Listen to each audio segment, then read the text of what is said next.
ಪರಿಶುದ್ಧ ಸತ್ಯವೇದದಲ್ಲಿ ಇರುವಂತಹ ಪ್ರಾರ್ಥನೆಗಳನ್ನು ಕೂಲಂಕುಷವಾಗಿ ನಿಮ್ಮೊಂದಿಗೆ ಹಂಚಿಕೊಳ್ತಿದ್ದೇನೆ. ಈ ದಿನ 54ನೇ ಕೀರ್ತನೆಯಲ್ಲಿರುವಂತಹ ಪ್ರಾರ್ಥನೆ ನೋಡಿಕೊಳ್ಳೋಣ ಬನ್ನಿ. ಎಲ್ಲರೂ ದಯವಿಟ್ಟು ವಚನ 1ರಿಂದ ಗಮನಿಸಬೇಕು. ದೇವರೇ, ನಿನ್ನ ನಾಮ ಮಹತ್ತಿನಿಂದ ನನ್ನನ್ನು ರಕ್ಷಿಸು.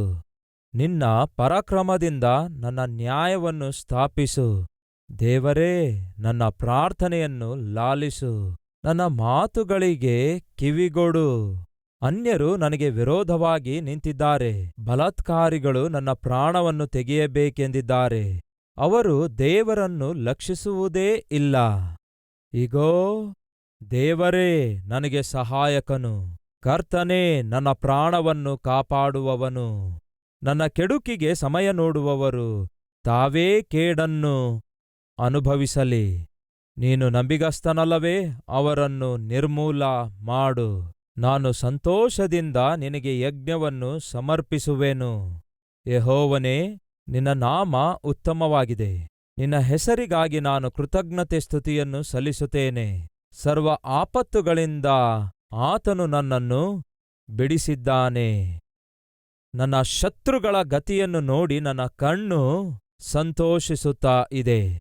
ರೈಟ್. ಹೀಗೆ ಓದುವುದಾದರೆ ಈ ಕೀರ್ತನೆ ನಮಗೆ ಅರ್ಥ ಆಗೋದಿಲ್ಲ. ಸುಮ್ಮನೆ ಓದಿದ್ರೆ ಅರ್ಥ ಆಗಲ್ಲ. ಓದಿರುವುದನ್ನು ಧ್ಯಾನ ಮಾಡುವಾಗ ಅರ್ಥವಾಗುತ್ತೆ. ಈಗ ಅರ್ಥ ಆಗುವ ರೀತಿಯಲ್ಲಿ ಹೇಳುವ ಪ್ರಯತ್ನ ಮಾಡ್ತೇನೆ, ಕೇಳಿ. ದೇವರೇ, ನಿನ್ನ ನಾಮ ಮಹತ್ತಿನಿಂದ ನನ್ನನ್ನು ರಕ್ಷಿಸು. ನಿನ್ನ ಪರಾಕ್ರಮದಿಂದ ನನ್ನ ನ್ಯಾಯವನ್ನೂ ಸ್ಥಾಪಿಸು. ನನ್ನನ್ನು ರಕ್ಷಿಸುವನು ತಾನೆ, ಅಂದರೆ ಆಪತ್ತಿನಲ್ಲಿ ಇದ್ದಾನೆ ಎಂದರ್ಥ. ನ್ಯಾಯ ತೀರಿಸುವನು ತಾನೆ, ಅಂದರೆ ಅವನ ಜೀವಿತದಲ್ಲಿ ಯಾವುದೋ ಒಂದು ಅನ್ಯಾಯ ಜರುಗಿದೆ ಎಂದರ್ಥ. ಆಪತ್ತು ಬಂದಿತ್ತು, ಅನ್ಯಾಯವೂ ಜರುಗಿತು. ಆಪತ್ತು ಬಂದಾಗ, ಅನ್ಯಾಯ ಜರುಗಿದಾಗ ದಾವೀದನು ಮಾಡ್ತಿರೋದೇನೆಂದರೆ ಪ್ರಾರ್ಥನೆ. ಸಾಧಾರಣವಾಗಿ ನಮ್ಮ ಜೀವಿತದಲ್ಲಿ ಆಪತ್ತು ಬಂದಾಗ, ಅವಮಾನಗಳು ಬಂದಾಗ, ಅಪನಿಂದನೆಗಳು ಹೋರಿಸಲ್ಪಟ್ಟಾಗ, ಆರ್ಥಿಕ ಸಮಸ್ಯೆಗಳು ಬಂದಾಗ, ಅನ್ಯಾಯ ಜರುಗಿದಾಗ, ಆಪ್ತರು ನಿಂದೆ ಹೊರಿಸುತ್ತಿರುವಾಗ ಸಾಧಾರಣವಾಗಿ ಕೆಲವರು ಮಾಡುವುದೇನೆಂದರೆ ಈ ಬಾಧೆ ತಾಳಲಾರದೆ, ಈ ಆವೇದನೆ ತಾಳಲಾರದೆ, ಆ ಮಾತುಗಳು ಸಹಿಸಲಾರದೆ ಕೆಲವರು ನಿದ್ರೆ ಗುಳಿಗೆಗಳನ್ನು ಆಶ್ರಯಿಸುತ್ತಾರೆ. ಇನ್ನು ಕೆಲವರಂತೂ ಬಾರ್ ಅಂಡ್ ರೆಸ್ಟೋರೆಂಟ್ಗಳನ್ನು ಆಶ್ರಯಿಸುತ್ತಾರೆ, ಅಂದರೆ ಬಾಟಲ್ಗಳನ್ನು ಆಶ್ರಯಿಸುತ್ತಾರೆ. ಇನ್ನು ಕೆಲವರು ಆ ಒತ್ತಡ ತಾಳಲಾರದೆ, ಆ ಟೆನ್ಷನ್ ತಾಳಿಕೊಳ್ಳಲಾರದೆ, ಆ ಅಪಜಯ ತಾಳಿಕೊಳ್ಳಲಾರದೆ, ಆ ಲೋನ್ಲಿನೆಸ್ ಅನ್ನು ಅವರು ಸಹಿಸಲಿಕ್ಕಾಗದೆ ಡ್ರಗ್ಸ್ ಅನ್ನು ಕೆಲವರು ಆಶ್ರಯಿಸಿಕೊಳ್ತಾರೆ. ಸರಾಯಿಯನ್ನು ಕೆಲವರು ಆಶ್ರಯಿಸಿಕೊಳ್ತಾರೆ. ಮನುಷ್ಯರನ್ನು ಕೆಲವರು ಆಶ್ರಯಿಸಿಕೊಳ್ತಾರೆ. ಫ್ರೆಂಡ್ಸ್ ಮಧ್ಯೆ ಹೋಗಿ ಸ್ವಲ್ಪ ಹೊತ್ತು ಕೂತ್ಕೊಂಡ್ರೆ ಸ್ವಲ್ಪ ರಿಲೀಫ್ ಇರುತ್ತೆ ಅಂದುಕೊಂಡು ಕೆಲ್ಸಕ್ಕೆ ಬಾರದ ಫ್ರೆಂಡ್ಸ್ಗಳ ಬಳಿಗೆ ಹೋಗುತ್ತಾರೆ. ಕುಡುಕರಾಗಿರುವ ಫ್ರೆಂಡ್ಸ್ ಬಳಿಗೆ ಹೋಗ್ತಾರೆ. ಕುಡುಕರ ಮಧ್ಯೆ ಹೋಗುವಾಗ ಏನಾಗ್ತೀರಿ? ಕುಡುಕರಾಗ್ತೀರಿ. ಕೆಲ್ಸಕ್ಕೆ ಬಾರದ ಫ್ರೆಂಡ್ಸ್ಗಳ ಮಧ್ಯೆ ಹೋಗುವಾಗ ಏನಾಗ್ತೀರಿ? ಕೆಲ್ಸಕ್ಕೆ ಬರದವರಾಗುತ್ತೀರಿ. ಅಲೆಮಾರಿಯಾಗಿರುವ ಫ್ರೆಂಡ್ಸ್ ಮಧ್ಯೆ ಹೋಗುವಾಗ ಏನಾಗುತ್ತೆ? ರಿಲೀಫ್ಗೋಸ್ಕರ ಹೋದ್ರೆ ಏನಾಗ್ತೀರಿ? ನೀವೂ ಒಬ್ಬ ಅಲೆಮಾರಿಯಾಗುತ್ತೀರಿ. ಡ್ರಗ್ಸ್ ಅನ್ನು ನೀವು ಆಶ್ರಯಿಸುವಾಗ ಏನಾಗ್ತೀರಿ? ಡ್ರಗ್ಸ್ ವ್ಯಸನಕ್ಕೆ ಒಳಗಾಗ್ತೀರಿ. ಸರಾಯಿಯನ್ನು ಆಶ್ರಯಿಸುವಾಗ ಏನಾಗ್ತೀರಿ? ಆ ಸರಾಯಿ ಚಟಕ್ಕೆ ಒಳಗಾಗಿ ಅದಕ್ಕೆ ಬಂದಿಗಳಾಗ್ತೀರಿ. ಪ್ರಿಯ ಸಹೋದರರೇ, ಸಹೋದರಿಯರೇ, ನಮಗೆ ಕಷ್ಟ ಬರುವಾಗ, ನಮಗೆ ಶ್ರಮೆ ಬಂದಾಗ, ನಮಗೆ ಇಕ್ಕಟ್ಟು ಬಿಕ್ಕಟ್ಟು ಬಂದಾಗ, ಮನೆಯಲ್ಲಾಗಿರಬಹುದು, ಮೈಯಲ್ಲಿ ಆಗಿರಬಹುದು, ದುಃಖ ಉಂಟಾಗುವಾಗ ಲೋಕವನ್ನು ಆಶ್ರಯಿಸಬೇಕೋ? ಲೋಕಸ್ಥರನ್ನು ಆಶ್ರಯಿಸಬೇಕೋ? ಇಲ್ಲವೇ ಲೋಕ ಅನುಗ್ರಹಿಸುವಂತಹ ತಾತ್ಕಾಲಿಕವಾಗಿರುವ ಕಾರ್ಯಗಳನ್ನು ಆಶ್ರಯಿಸಬೇಕೋ? ಇಲ್ಲವೇ ನಮಗಿರುವ ಸಮಸ್ಯೆಗಳಿಗೆ ಪರಿಷ್ಕಾರ ಕೊಡಬಲ್ಲಂತಹ ದೇವರನ್ನು ಆಶ್ರಯಿಸಬೇಕು. ದಾವೀದನಿಗೆ ನೀವು ಜಾಗ್ರತೆಯಿಂದ ಪರಿಶೀಲಿಸಿ ನೋಡಿ. ಅವನಿಗೆ ಆಪತ್ತು ಬಂದಿತು. ಎರಡನೇದು, ಅನ್ಯಾಯ ಅವನ ಜೀವಿತದಲ್ಲಿ ಜರುಗಿತು. ಯಾವಾಗ ಅವನ ಜೀವಿತದಲ್ಲಿ ಆಪತ್ತು ಬಂದಿತೋ ಏನ್ಮಾಡಿದ? ಪ್ರಾರ್ಥನೆ ಮಾಡಿದ. ನೋಡೋಣ ಬನ್ನಿ. ದೇವರೇ, ನಿನ್ನ ನಾಮ ಮಹತ್ತಿನಿಂದ ನನ್ನನ್ನು ರಕ್ಷಿಸು. ನಿನ್ನ ಪರಾಕ್ರಮದಿಂದ ನನ್ನ ನ್ಯಾಯವನ್ನು ಸ್ಥಾಪಿಸು. ನನ್ನ ಪ್ರಾರ್ಥನೆಯನ್ನು ಲಾಲಿಸು. ನನ್ನ ಮಾತುಗಳಿಗೆ ಕಿವಿಗೊಡು ಅನ್ನುತ್ತಾನೆ.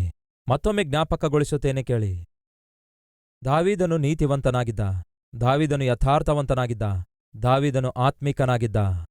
ಬೈಬಲ್ ಹೇಳ್ತದೆ, ದಾವೀದನು ಯೆಹೋವನ ಹೃದಯದ ಇಷ್ಟಾರ್ಥ ನೆರವೇರಿಸುವವನಾಗಿದ್ದನು. ಯೆಹೋವನ ಹೃದಯದ ಇಷ್ಟಾರ್ಥ ನೆರವೇರಿಸುವವನಾಗಿ ದಾವೀದನು ಇದ್ದ ಮಾತ್ರಕ್ಕೆ ಕಷ್ಟಗಳು ಬರಲಿಲ್ಲವೋ, ಶ್ರಮೆಗಳು ಬರಲಿಲ್ಲವೋ, ಆಪತ್ತುಗಳು ಬರಲಿಲ್ಲವೋ, ಪ್ರಾಣ ಅಪಾಯ ಪರಿಸ್ಥಿತಿ ಬರಲಿಲ್ಲವೋ?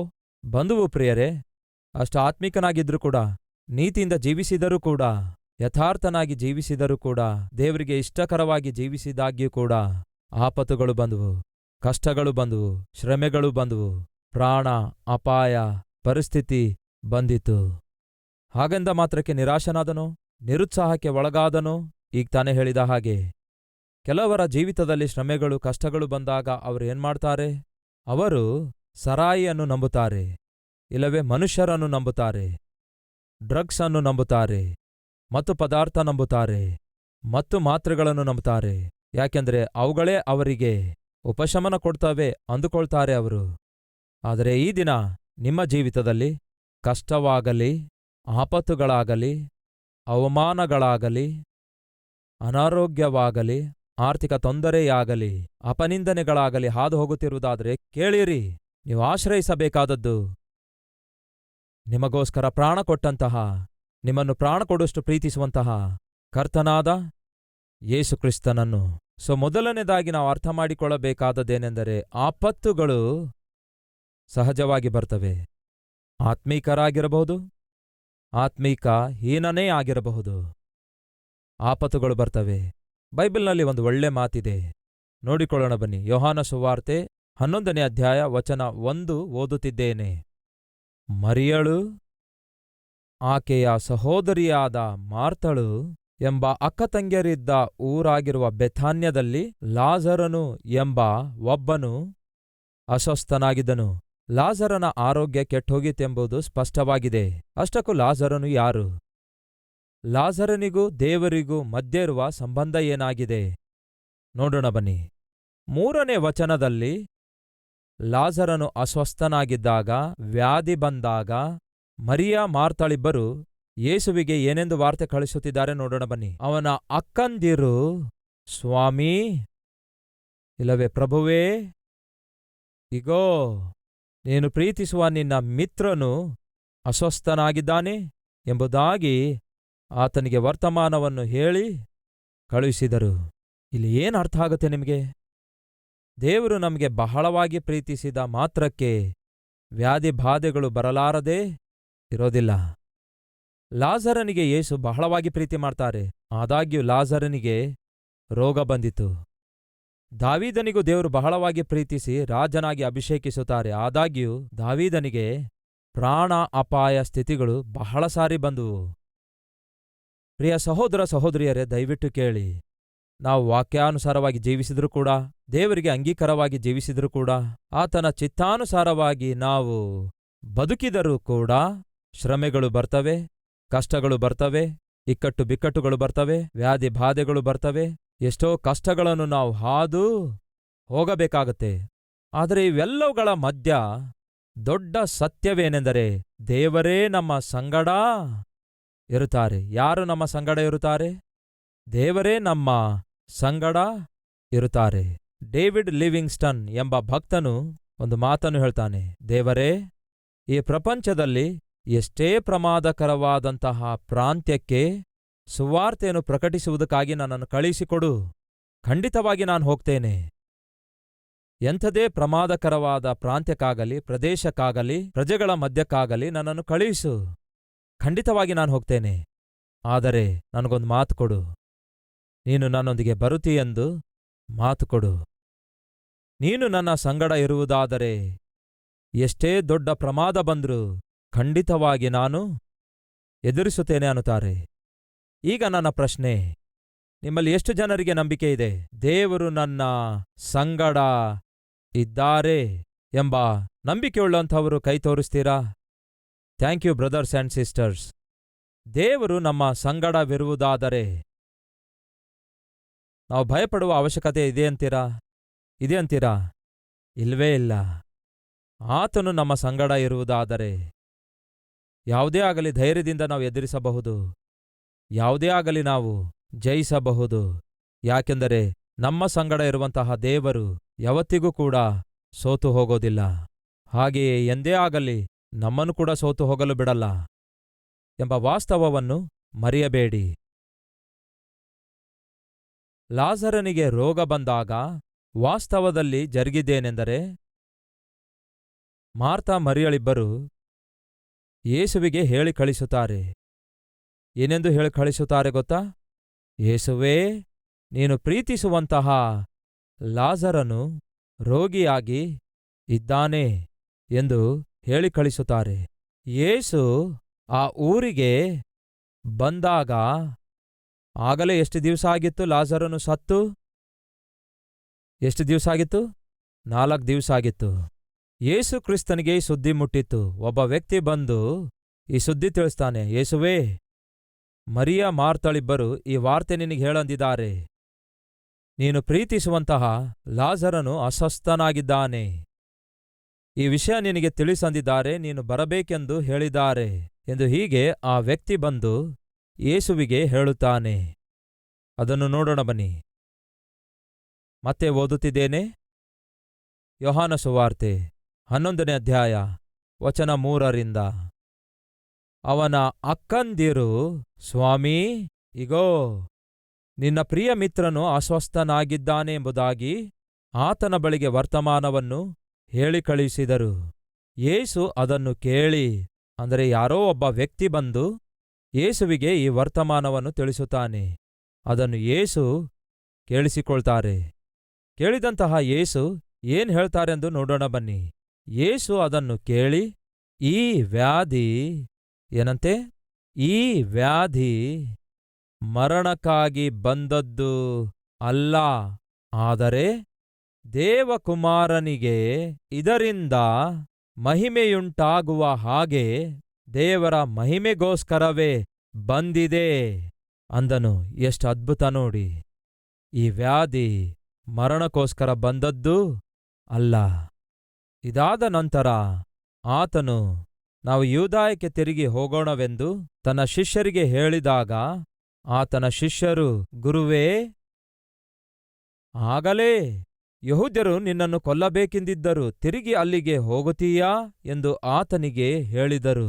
11ನೇ ವಚನ. ಆತನು ಈ ಮಾತುಗಳನ್ನು ಹೇಳಿದ ಮೇಲೆ ನಮ್ಮ ಮಿತ್ರನಾದ ಲಾಜರನು ನಿದ್ರೆ ಮಾಡುತ್ತಿದ್ದಾನೆ ಅನ್ನುತ್ತಾರೆ. ಯಾರು ಈ ಲಾಜರನು? ಹೇಳ್ರಿ. ಯೇಸುವಿನ ಫ್ರೆಂಡ್ ಪ್ರಿಯರೇ, ಎಷ್ಟು ಚೆನ್ನಾಗಿದೆ ನೋಡಿ. ಮರಿಯ ಮಾರ್ತಳು ಏನೆಂಬುದಾಗಿ ಪ್ರಸ್ತಾವಿಸುತ್ತಾರೆ? ನೀನು ಪ್ರೀತಿಸುವಂತಹ ಲಾಜರನು ಅನ್ನುತ್ತಾರೆ. ಲಾಜರನಿಗೆ ಯೇಸು ಪ್ರೀತಿಸುತ್ತಾರೆ. ಅಷ್ಟೇ ಅಲ್ಲ, ಯೇಸು ಲಾಜರನಿಗೆ ಒಬ್ಬ ಫ್ರೆಂಡ್ ಎಂದು ಭಾವಿಸಿದರು. ಪ್ರಿಯ ಸಹೋದರ ಸಹೋದರಿಯರೇ, ನಾವು ಸೇವಿಸುವಂತಹ ದೇವರು, ಆತನು ನಮಗೆ ಕೇವಲ ಪರಮ ತಂದೆ ಅಷ್ಟೇ ಅಲ್ಲ, ಆತನು ನಮ್ಮ ಒಳ್ಳೆ ಸ್ನೇಹಿತನಾಗಿದ್ದಾನೆ. ಕೇಳ್ತಿದ್ದೇನೆ, ಈ ದಿನ ಯಾರೇ ಆಗಲಿ ಭೂಮಿಯ ಮೇಲಿರುವಂಥವರು ತಾವು ನಂಬಿದ ದೇವರಿಗೆ ಫ್ರೆಂಡ್ ಎಂದು ಭಾವಿಸುವಂಥದ್ದು ಒಮ್ಮೆ ಆಲೋಚಿಸಿ ನೋಡಿ. ಅದು ಎಂಥ ಅದ್ಭುತವಾದ ಅನುಭವ ಆಗಿರುತ್ತೆ. ಕೆಲವೊಂದು ಸಾರಿ ನಾನು ದೇವರೊಂದಿಗೆ ಮಾತಾಡ್ತಿರುವಾಗ ಆತನು ಸರ್ವಶಕ್ತನಾದ ದೇವರೆಂದು ಭಾವಿಸಿ ಆತನ ಮುಂದೆ ಮೊಳಕಾಲೂರಿ ಪ್ರಾರ್ಥನೆ ಮಾಡುತ್ತೇನೆ. ಕೆಲವೊಂದು ಸಮಯದಲ್ಲಿ ಪ್ರಾರ್ಥನೆ ಮಾಡ್ಲಿಕ್ಕಾಗದೇ ಇರುವಾಗ, ಪ್ರಾರ್ಥಿಸಲು ನನ್ನ ಮನಸ್ಸು ಒಪ್ಪದೇ ಇರುವಾಗ ಮೊಳಕಾಲೂರೋದಿಲ್ಲ. ಕಾಮಾಗಿ ಸೋಫಾದ ಮೇಲೆ ಇಲ್ಲವೇ ಕುರ್ಚಿ ಮೇಲೆ ಕೂತ್ಕೊಳ್ತೇನೆ, ಇಲ್ಲವೇ ಮಂಚದ ಮೇಲೆ ಮಲಗಿಕೊಳ್ತೇನೆ. ಮಲಗಿಕೊಂಡು ಒಬ್ಬ ಫ್ರೆಂಡ್ ಜೊತೆ ಹೇಗೆ ಮಾತಾಡಬೇಕೋ ಹಾಗೆ ಮಾತಾಡ್ತೇನೆ. ಯೇಸುವೇ, ನಿನಗೆ ನನ್ನ ಸಂಗತಿ ಅರ್ಥವಾಗ್ತಿಲ್ಲ, ನನ್ನ ಪರಿಸ್ಥಿತಿ ನಿನಗೆ ಅರ್ಥ ಆಗ್ತಿಲ್ಲ, ಹೀಗೆಯೇ ಮಾತಾಡ್ತೇನೆ. ಯಾಕೆಂದ್ರೆ ಆತನು ನನ್ನ ಸ್ನೇಹಿತನಾಗಿದ್ದಾನೆ. ಸ್ನೇಹಿತನೊಂದಿಗೆ ನಾವು ಎಷ್ಟು ಫ್ರೀಯಾಗಿ ಮಾತಾಡಬಲ್ಲೆವೋ ಅಷ್ಟೇ ಫ್ರೀಯಾಗಿ ನಮ್ಮ ಕರ್ತನಾದ ಯೇಸುಕ್ರಿಸ್ತನೊಂದಿಗೆ ಮಾತಾಡಬಹುದು. ಯಾಕೆಂದರೆ ಸ್ವತಃ ಆತನೇ ನಮಗೆ ಹೇಳಿದ್ದಾನೆ, ನಾನು ನಿಮ್ಮನ್ನು ಇನ್ಮೇಲೆ ದಾಸರೆಂದು ಕರೆಯುವುದಿಲ್ಲ, ನಾನು ನಿಮ್ಮನ್ನು ಸ್ನೇಹಿತರೆಂದು ಕರೆಯುತ್ತೇನೆಂದು ಹೇಳಿದ್ದಾರೆ. ಯೇಸು ನಮ್ಮನ್ನು ಮಗಳಾಗಿ ಮಗನಾಗಿ ಮಾತ್ರವಲ್ಲ, ನಮ್ಮನ್ನು ತನ್ನ ಸ್ನೇಹಿತರನ್ನಾಗಿ ಕೂಡ ಭಾವಿಸುತ್ತಾರೆ. ಅದಕ್ಕಾಗಿ ಯೇಸು ಹೇಳ್ತಿದ್ದಾರೆ, ನಮ್ಮ ಸ್ನೇಹಿತನಾಗಿರುವಂತಹ ಲಾಜರನು ನಿದ್ರೆ ಮಾಡುತ್ತಿದ್ದಾನೆ, ನಾವು ಹೋಗಿ ಅವನನ್ನು ಎಬ್ಬಿಸೋಣ ಬನ್ನಿ ಎಂದು ಹೇಳಿದರೆ ಆಗ ಶಿಷ್ಯರು ಅಂದುಕೊಳ್ತಾರೆ, ನಿದ್ರೆ ಮಾಡುವವನನ್ನು ಎದ್ದೇಳಿಸುವುದು ಅಷ್ಟೇನ್ ಕಷ್ಟ ಅಲ್ವಲ್ಲ, ಆಯ್ತು ಹಾಗೇ ಆಗ್ಲಿ, ಎದ್ದೇಳಿಸೋಣ ಅಂದುಕೊಂಡ್ರು. ಆಗ ಯೇಸು ಹೇಳ್ತಾರೆ, ಲಾಜರನು ಸತ್ತಿದ್ದಾನೆ ಅನ್ನುತ್ತಾರೆ. ಆದರೆ ವಾಸ್ತವವೇನೆಂದರೆ, ಯೇಸು ಕ್ರಿಸ್ತನ ಬಳಿಗೆ ಆ ವಾರ್ತೆ ತಂದಿರುವಂತಹ ವ್ಯಕ್ತಿಯೇನಿದ್ದಾನಲ್ಲವೇ, ಆ ವ್ಯಕ್ತಿ ಯೇಸುವಿನ ಬಳಿಗೆ ಆ ವಾರ್ತೆ ತಂದಿರುವಂತಹ ದಿವಸವೇ ಲಾಜರನು ಸತ್ತು ಹೋಗಿದ್ದ. ಆ ವ್ಯಕ್ತಿಗೆ ಗೊತ್ತಿರಲಿಲ್ಲ ಆ ದಿವಸವೇ ಲಾಜರನು ಸತ್ತು ಹೋದನೆಂದು. ಮತ್ತೆ ಯಾರಿಗೆ ಗೊತ್ತು? ಯೇಸುವಿಗೆ ಗೊತ್ತು. ವಾಸ್ತವದಲ್ಲಿ ಯೇಸುವಿನ ಬಳಿಗೆ ಬರಬೇಕಾದಂತಹ ವಾರ್ತೆ ಟೈಮ್ಗೆ ಬರಲಿಲ್ಲ. ಮಾರ್ತಾ ಮರಿಯಳು ವಾಸ್ತವದಲ್ಲಿ ಅವರು ತಮ್ಮ ಮನೆಯಲ್ಲಿ ರೋಗದಿಂದ ಬಳಲುತ್ತಿರುವಂತಹ ಲಾಜರನ ಕುರಿತಾಗಿ ಮುಂಚಿತವಾಗಿಯೇ ಯೇಸುವಿಗೆ ಹೇಳಲಿಲ್ಲ. ನಮ್ಮಲ್ಲಿಯೂ ಕೂಡ ಕೆಲವರು ಬಹಳ ಸಂದರ್ಭಗಳಲ್ಲಿ ಸಮಸ್ಯೆಗಳು ಮಿತಿಮೀರಿದ ಸ್ಥಾನಕ್ಕೆ ಸೇರಿದ ನಂತರ, ರೋಗ ಮಿತಿಮೀರಿದ ನಂತರ, ಪರಿಸ್ಥಿತಿಗಳು ಕೈತಪ್ಪಿ ಹೋದ ನಂತರ, ಇನ್ನು ಏನ್ ಮಾಡಬೇಕೆಂದು ಗೊತ್ತಾಗದೇ ಇರುವಾಗ ಆವಾಗ ಯೇಸುವಿನ ಬಳಿಗೆ ಬರ್ತಾರೆ. ಯೇಸುವೇ, ಎಲ್ಲ ಮುಗಿದೋಯ್ತಯ್ಯ. ಯೇಸುವೇ, ಪರಿಸ್ಥಿತಿಗಳು ಕೈಜಾರು ಹೋಗಿವೆ. ಈಗ ಏನ್ ಮಾಡಬೇಕೆಂದು ಅರ್ಥ ಆಗ್ತಾ ಇಲ್ಲ ಯೇಸುವೆ ಎಂಬುದಾಗಿ ಮಿತಿಮೀರಿದ ನಂತರವೋ ಇಲ್ಲವೇ ಪರಿಸ್ಥಿತಿ ಕೈಜಾರಿದ ನಂತರವೋ ನಾವು ದೇವರ ಬಳಿಗೆ ಬಂದು ನಾವು ದೇವರ ಮೇಲೆ ಒತ್ತಡ ಹೇರುವ ಪ್ರಯತ್ನ ಮಾಡ್ತೇವೆ. ಪ್ರಿಯ ಸಹೋದರ ಸಹೋದರಿಯರೇ, ಒಬ್ಬ ಆತ್ಮಿಕ ತಂದೆಯಾಗಿ ನಾನು ಕೊಡುವ ಸಲಹೆ ಏನೆಂದರೆ, ನಿಮ್ಮ ಜೀವಿತದಲ್ಲಿ ಯಾವುದಾದರೂ ಸಮಸ್ಯೆ ಆರಂಭವಾದ ತಕ್ಷಣವೇ ಅದನ್ನು ದೇವರಿಗೆ ತಿಳಿಯಪಡಿಸುವುದಾದರೆ ಒಳ್ಳೆಯದು. ಆ ದಿನ ಅವನು ಬಂದು ಹೇಳ್ತಾನೆ, ಅಯ್ಯ ಲಾಜರನು ಆ ರೋಗದಿಂದ ಬಾಧೆ ಪಡ್ತಿದ್ದಾನೆ ಯೇಸುವೆ, ನಿನ್ನನ್ನು ಬಾ ಎಂದು ಕರೆದಿದ್ದಾರೆ ಯೇಸುವೆ ಎಂದು ಹೇಳಿದಾಗ ಯೇಸು ನೋಡ್ತಾರೆ ಬೆಥನ್ಯ ಊರಲ್ಲಿ ಏನ್ ಜರುಗಿತೆಂದು. ಆಗಲೇ ಲಾಜರನ ಶವವನ್ನು ಅವರು ಬಿಳಿ ಬಟ್ಟೆಯಿಂದ ಸುತ್ತುತ್ತಿದ್ದಾರೆಂದು, ಹೂಣಿಡುವುದಕ್ಕಾಗಿ ಎಲ್ಲ ಸಿದ್ಧತೆ ಮಾಡ್ತಿದ್ದಾರೆಂದು. ಪಾಪ ಅಮಾಯಕನಂತೆ ವಾರ್ತೆ ತಂದವನೇನೋ ಯೇಸು ತಕ್ಷಣವೇ ಹೊರಟು ಬರುತ್ತಾರೆ ಅಂದುಕೊಂಡು ಆಸೆಯಿಂದ ಎದುರು ನೋಡ್ತಾ ಇದ್ದ. ಆದರೆ ಯೇಸುವಿಗೆ ಆಗಲೇ ಗೊತ್ತಿತ್ತು ಲಾಜರನು ಸತ್ತಿದ್ದಾನೆಂದು. 2 ದಿನಗಳವರೆಗೂ ನಿಂತು ಯೇಸು ಬೆಥನ್ಯ ಊರಿಗೆ ಬರುತ್ತಾರೆ. ಗಮನ ಕೊಟ್ಟು ಕೇಳ್ರಿ, 2 ದಿನ ನಿಂತು ಯೇಸು ಬೆಥಾನ್ಯ ಊರಿಗೆ ಬರುತ್ತಾರೆ. ಆಗ ಮಾರ್ತಾ ಏನ್ ಹೇಳ್ತಾಳೆ? ಯೇಸುವೇ, ನನ್ನ ತಮ್ಮನ್ನು ಸತ್ತು 4 ದಿವಸ ಆಯಿತು ಅನ್ನುತ್ತಾಳೆ. ನಿಮಗೇನು ಅರ್ಥವಾಯ್ತು ಹೇಳಿ? 2 ಡೇಸ್ ಯೇಸು ನಿಲ್ಲುತ್ತಾರೆ. 2 ಡೇಸ್ ಮುಂಚಿತವಾಗಿಯೇ ಲಾಜರನು ಸಾಯುತ್ತಾನೆ. ಎಲ್ಲ ಒಟ್ಟಿಗೆ ಸೇರಿಸಿದ್ರೆ 4 ಡೇಸ್ ಆಗುತ್ತೆ. ಆದರೆ ನಿಮ್ಮೆಲ್ಲರಿಗೂ ಒಂದು ಶುಭವಾರ್ತೆ, ಪರಿಸ್ಥಿತಿಗಳು ನಿಮ್ಮ ಕೈಜಾರಿ ಹೋಗಬಹುದೇನೋ, ಆದರೆ ರೋಗವು ನಿಮ್ಮ ಶರೀರವೆಲ್ಲ ಹಬ್ಬಿಕೊಳ್ಳಬಹುದೇನೋ, ಆದರೆ ಯೇಸುಕ್ರಿಸ್ತನು ವಾಸಿ ಮಾಡಲಾರದಂತಹ ರೋಗವಾಗಲಿ, ಯೇಸುಕ್ರಿಸ್ತನು ಪರಿಷ್ಕರಿಸಲಾರದಂತಹ ಸಮಸ್ಯೆಯಾಗಲಿ ಇಲ್ಲಿಯವರೆಗೂ ಭೂಮಿಯ ಮೇಲೆ ಹುಟ್ಟಿಲ್ಲ ಎನ್ನುವುದು ವಾಸ್ತವ. ಅದೇ ಸಮಯದಲ್ಲಿ ಯೇಸು ಒಂದು ಮಾತು ಹೇಳ್ತಾರೆ, ಬಂದಿರುವಂತಹ ಈ ರೋಗವು ಮರಣಕ್ಕೆ ಕಾರಣ ಅಲ್ಲ ಅನ್ನುತ್ತಾರೆ, ದೇವರ ನಾಮ ಮಹಿಮೆಪಡಿಸುವುದಕ್ಕಾಗಿ ಬಂದಿದೆ ಅನ್ನುತ್ತಾರೆ. ಈ ದಿನ ನಮ್ಮ ಮಧ್ಯೆ ಯಾರಾದರೂ ಇದ್ದೀರಾ ಅನಾರೋಗ್ಯದಿಂದ ಬಾಧೆ ಪಡುವಂಥವರು? ಯಾಕೆ ಬಂದಿತು ಈ ರೋಗ ನನಗೆ ಎಂದು ಮನಸ್ಸಲ್ಲಿ ಮನಗುಂದಿದಂಥವರು, ನನಗೇ ಯಾಕೆ ಬಂತು ಈ ರೋಗ ಎಂದು ತಮ್ಮ ಮನಸ್ಸೊಳಗೆ ದೇವರಿಗೆ ಪ್ರಶ್ನಿಸುವಂಥವರು ಇದ್ದೀರಾ? ಆ ದಿನ ಮಾರ್ತಾ ಮರಿಯಳರು ಕೂಡ ನಾವು ದೇವರ ಮಕ್ಕಳಾಗಿದ್ದೇವಲ್ಲವೇ? ಯೇಸುವನ್ನು ನಾವು ಆಶ್ರಯಿಸಿಕೊಂಡೇವಲ್ಲವೇ? ಯೇಸುವಿಗೆ ನಮ್ಮ ಆಶ್ರಯ ದುರ್ಗವೆಂದು ನಾವು ಭಾವಿಸಿದೆವಲ್ಲವೇ? ಮತ್ತೆ ನಮ್ಮ ಮನೆಯಲ್ಲಿಯೇ ಯಾಕೆ ಹೀಗೆ ಜರುಗಿತು? ನಮ್ಮ ಕುಟುಂಬದಲ್ಲಿಯೇ ಯಾಕೆ ಹೀಗೆ ಜರುಗಿತು? ನಮ್ಮ ಊರವರೆಲ್ಲ ಯೇಸುವನ್ನು ಬೇಡ ಎಂಬುದಾಗಿ ತಳ್ಳಿಹಾಕಿದಾಗ ನಾವೆಲ್ಲವೋ ಆತನನ್ನು ಅಂಗೀಕರಿಸಿರೋದು. ಮತ್ತೆ ನಮ್ಮ ಮನೆಯಲ್ಲಿ ಯಾಕೆ ಬಂದು ಈ ಕಷ್ಟಗಳು? ನಮ್ಮ ಮನೆಯಲ್ಲಿ ಯಾಕೆ ಬಂದು ಈ ಶ್ರಮೆಗಳು? ಇಂತಹ ಪ್ರಶ್ನೆ ಸಹಜವಾಗಿ ಬಂದೇ ಇರುತ್ತವೆ. ದಯವಿಟ್ಟು ಗಮನಿಸಿ, ದೇವರನ್ನು ನಂಬಿದ ಮಾತ್ರಕ್ಕೆ ಕಷ್ಟಗಳು ಬರುವುದಿಲ್ಲವೆಂದು, ದೇವರಲ್ಲಿ ವಿಶ್ವಾಸವಿಟ್ಟ ಮಾತ್ರಕ್ಕೆ ಇಕ್ಕಟ್ಟು ಬಿಕ್ಕಟ್ಟು ಬರುವುದಿಲ್ಲವೆಂದು ಎಲ್ಲಿಯೂ ಇಲ್ಲ ಪ್ರಿಯರೇ. ನನ್ನದೊಂದು ಪ್ರಶ್ನೆ, ಕಬ್ಬಿಣವನ್ನು ಪುಟಕ್ಕೆ ಹಾಕುತ್ತಾರೋ ಇಲ್ಲವೇ ಬಂಗಾರವನ್ನು ಪುಟಕ್ಕೆ ಹಾಕುತ್ತಾರೋ? ಏನಂತೀರಿ ನೀವು? ಅದೇ ರೀತಿಯಾಗಿ ಒಂದು ವೇಳೆ ನಾವು ಪುಟಕ್ಕೆ ಹಾಕಲ್ಪಡ್ತಿದ್ದೇವೆ, ಪರೀಕ್ಷಿಸಲ್ಪಡುತ್ತಿದ್ದೇವೆ ಎಂದು ನಾವು ಒಂದು ವೇಳೆ ಭಾವಿಸುತ್ತಿರುವುದಾದರೆ ಯಾಕೆ ದೇವರು ನಮ್ಮನ್ನು ಪರೀಕ್ಷಿಸುತ್ತಾರೆ ಹೇಳಿ? ನಾವು ಬಂಗಾರವಾಗಿರುವುದರಿಂದ ಆತನು ಪುಟಕ್ಕೆ ಹಾಕುತ್ತಾನೆ. ಯಾಕೆ ಪುಟಕ್ಕೆ ಹಾಕುತ್ತಾರೆ ಗೊತ್ತಾ? ಯಾಕೋಬನೇ, ನಿನ್ನನ್ನು ನಾನು ತೊಂದರೆ ಎಂಬ ಸಂಕಟದೊಳಗೆ ಎಸೆದು ಪರೀಕ್ಷಿಸುತ್ತೇನೆಂದು ದೇವರು ಹೇಳ್ತಾರೆ. ಕೆಲವೊಂದು ಸಾರಿ ಕೆಲವರನ್ನು ದೇವರು ತೊಂದರೆ ಎಂಬ ಸಮಸ್ಯೆದಿಂದ ಪರೀಕ್ಷಿಸುತ್ತಾರೆ. ಆ ತೊಂದರೆ ಹೇಗಿರುತ್ತೆ? ಆರ್ಥಿಕ ತೊಂದರೆಯಾಗಿರ್ಬೋದು, ಶರೀರ ಸಂಬಂಧವಾದ ತೊಂದರೆಯಾಗಿರ್ಬೋದು, ಕುಟುಂಬ ಸಂಬಂಧವಾದ ತೊಂದರೆಯಾಗಿರ್ಬೋದು, ಉದ್ಯೋಗದ ಕುರಿತಾದ ತೊಂದರೆಯಾಗಿರ್ಬೋದು, ವ್ಯಾಪಾರದ ಕುರಿತಾದ ತೊಂದರೆಯಾಗಿರ್ಬೋದು. ಯಾಕೆ ದೇವರು ತನ್ನ ಮಕ್ಕಳನ್ನು ಪುಟಕ್ಕೆ ಹಾಕುತ್ತಾರೆ ಗೊತ್ತಾ? ಆತನು ಪರಿಶುದ್ಧನಾಗಿರುವುದರಿಂದ ನಾವು ಕೂಡ ಪರಿಶುದ್ಧರಾಗಿ ಪರಿಪೂರ್ಣರಾಗಿ ಆತನ ದೃಷ್ಟಿಯಲ್ಲಿರಬೇಕೆಂದು ಆತನು ನಮ್ಮನ್ನು ಪುಟಕ್ಕೆ ಹಾಕುತ್ತಾನೆ. ಇಂಗ್ಲಿಷಲ್ಲಿ ಒಂದು ಒಳ್ಳೆ ಹೇಳಿಕೆ ಇದೆ, ಗೋಲ್ಡ್ ನೆವರ್ ಫಿಯರ್ಸ್ ಫೈರ್. ಏನಂತೆ? ಬಂಗಾರ ಯಾವತ್ತೂ ಕೂಡ ಅಗ್ನಿಗೆ ಭಯಪಡೋದಿಲ್ಲ. ಯಾಕೆಂದರೆ ಅಗ್ನಿ ಬಂಗಾರಕ್ಕೆ ಏನ್ಮಾಡುತ್ತಂತೆ ಹೇಳಿರಿ? ಪರಿಶುದ್ಧಗೊಳಿಸುತ್ತದೆ.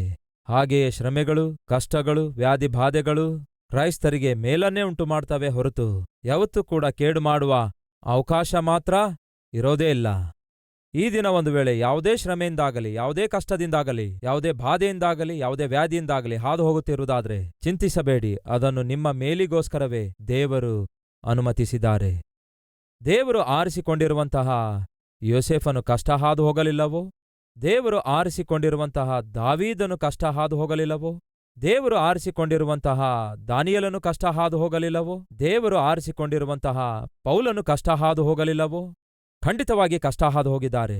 ಒಂದು ಬಂಗಾರದ ಬಿಸ್ಕೆಟ್ ಒಂದು ಅದ್ಭುತವಾದ ಆಭರಣದ ಆಕಾರಕ್ಕೆ ಬರಬೇಕಾದ್ರೆ ಏನಾಗಬೇಕು ಹೇಳಿ? ಅದಕ್ಕೇನ್ ಮಾಡಬೇಕು? ಪುಟಕ್ಕೆ ಹಾಕಲೇಬೇಕಲ್ಲವೋ? ಕರಗಿಸಲೇಬೇಕಲ್ಲವೋ? ಅದು ಅಗ್ನಿಯಲ್ಲಿ ಹಾಕಿದ ನಂತರವೇ ಅಲ್ಲವೋ ಒಂದು ಅದ್ಭುತವಾದ ರೂಪಕ್ಕೆ ಬರೋದು? ಪ್ರಿಯ ಸಹೋದರ ಸಹೋದರಿ, ದೇವರು ನಿಮ್ಮನ್ನು ಅಗ್ನಿಯಲ್ಲಿ ಹಾಕುತ್ತಿರುವುದಾದರೆ, ಸಾಧಾರಣವಾಗಿ ಬಂಗಾರವನ್ನು ಅಗ್ನಿಯೊಳಗೆ ಪುಟಕ್ಕೆ ಹಾಕುತ್ತಿರುವಾಗ, ಹಾಗೆ ಹಾಕಿದ ಸಮಯದಲ್ಲಿ ಅದು ಕರಗುತ್ತಿರುವ ಸಮಯದಲ್ಲಿ ಎಲ್ಲಿಯವರೆಗೆ ಅದನ್ನು ಅಗ್ನಿಯಲ್ಲಿ ಆ ಬಂಗಾರವನ್ನು ಆ ಅಕ್ಕಸಲಿಗನು ಇಡುತ್ತಾನೆ ಗೊತ್ತಾ? ಆ ಬಂಗಾರದಲ್ಲಿ ತನ್ನ ರೂಪ ಅವನಿಗೆ ಕಾಣಿಸುವವರೆಗೂ ಆ ಅಗ್ನಿಯಲ್ಲಿ ಇಡುತ್ತಾನಂತೆ. ಯಾವಾಗ ಅವನ ರೂಪ ಬಂಗಾರದಲ್ಲಿ ಕಾಣಿಸಿಕೊಳ್ಳುತ್ತದೋ ಅವಾಗ ಆ ಪುಟದಿಂದ ಹೊರಗೆ ತೆಗೆಯುತ್ತಾನಂತೆ. ದೇವರು ಯಾಕೆ ನಮ್ಮನ್ನು ಪರೀಕ್ಷಿಸುತ್ತಾರೆ ಗೊತ್ತಾ? ಯಾಕೆ ಪುಟಕ್ಕೆ ಹಾಕ್ತಾರೆ ಗೊತ್ತಾ? ಆತನ ರೂಪ ನಮ್ಮಲ್ಲಿ ಆತನು ಕಾಣಬೇಕು ಎಂಬ ಉದ್ದೇಶಕ್ಕಾಗಿಯೇ. ನಾವು ಕೂಡ ಆತನ ಮಕ್ಕಳ ಹಾಗೆಯೇ, ನಾವು ಕೂಡ ಆತನ ಹಾಗೆಯೇ ಇರಬೇಕು ಎಂಬ ಒಂದು ಉನ್ನತವಾದ ಉದ್ದೇಶದಿಂದಲೇ ದೇವರು ನಮ್ಮನ್ನು ಪರೀಕ್ಷಿಸುತ್ತಾರೆ, ಪರಿಶೋಧಿಸುತ್ತಾರೆ, ಹಾಗೆಯೇ ಪುಟಕ್ಕೆ ಹಾಕುತ್ತಾರೆ. ಈ ದಿನ ಒಂದು ವೇಳೆ ಕಷ್ಟ ಹಾದು ಹೋಗುತ್ತಿರುವುದಾದರೆ, ಕಣ್ಣೀರಿನ ಕಣವೆ ಹಾದು ಹೋಗುತ್ತಿರುವುದಾದರೆ, ಕೊರತೆಗಳನ್ನು ಕೂಡ ಹಾದು ಹೋಗುತ್ತಿರುವುದಾದರೆ ಚಿಂತಿಸಬೇಡಿ. ಒಂದಂತೂ ನೆನಪಿನಲ್ಲಿಟ್ಕೊಳ್ಳಿ, ಯಾವುದೇ ಕಷ್ಟ ಹಾದು ಹೋಗುವಾಗ ಆ ಕಷ್ಟವನ್ನು ತೀರಿಸುವ ದೇವರು ನಮ್ಮ ಸಂಗಡ ಇದ್ದಾರೆ ಎಂದು. ಯಾವುದೇ ವ್ಯಾಧಿ ಹಾದು ಹೋಗ್ತಾ ಇದ್ರೂ ಕೂಡ ಆ ವ್ಯಾಧಿಯಿಂದ, ಪ್ರಾಣ ಅಪಾಯದಿಂದ ಬಿಡಿಸಬಲ್ಲಂತಹ ದೇವರು ನಮ್ಮ ಸಂಗಡ ಇದ್ದಾರೆ. ಹಾಗಾಗಿ ಧೈರ್ಯದಿಂದಿರಿ ಎಂದು ಕೋರುತ್ತೇನೆ. ಈ ದಿನ ದೇವರು ನನ್ನೊಂದಿಗೆ ನೇರವಾಗಿ ಮಾತಾಡಿದ್ದಾರೆ. ಧೈರ್ಯದಿಂದ ನನ್ನ ದೇವರನ್ನು ಹೊಂದಿಕೊಂಡು ಮುಂದೆ ಸಾಗುತ್ತೇನೆ ಅನ್ನುವಂಥವರಿರುವುದಾದರೆ ನಿಮ್ಮ ಹಸ್ತವನ್ನು ಕರ್ತನಿಗೆ ತೋರಿಸುವಿರಾ?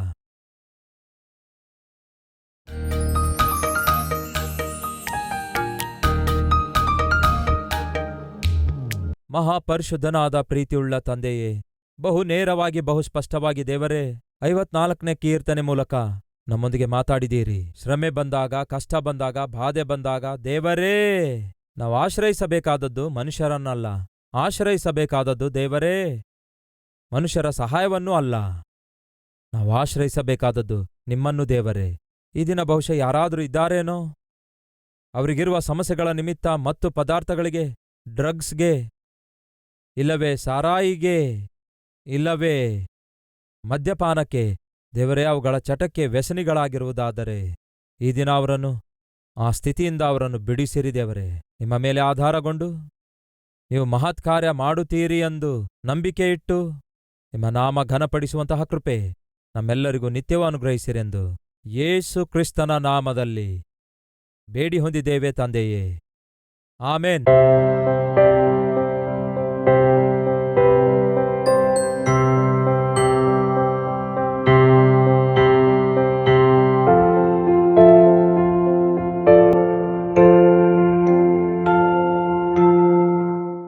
ನಮ್ಮ ವಿಳಾಸ Calvary, post box number 30, Kukatpally, Hyderabad 72.